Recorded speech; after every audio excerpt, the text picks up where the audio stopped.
مگر جب خوشخبری دینے والا آ پہنچا تو اس نے کرتا ان کے منہ پر ڈال دیا، سو وہ بینا ہو گئے اور بیٹوں سے کہنے لگے، کیا میں نے تم سے نہیں کہا تھا کہ میں اللہ کی طرف سے وہ باتیں جانتا ہوں جو تم نہیں جانتے؟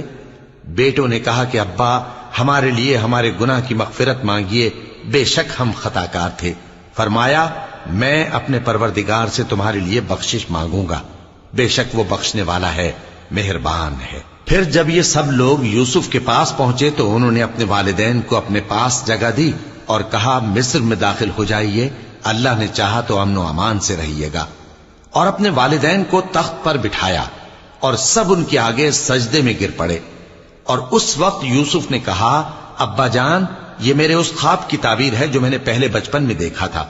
میرے پروردگار نے اسے سچ کر دیا اور اس نے مجھ پر بہت سے احسان کیے ہیں کہ مجھ کو قید خانے سے نکالا، اور اس کے بعد کہ شیطان نے مجھ میں اور میرے بھائیوں میں فساد ڈال دیا تھا، آپ کو گاؤں سے یہاں لایا۔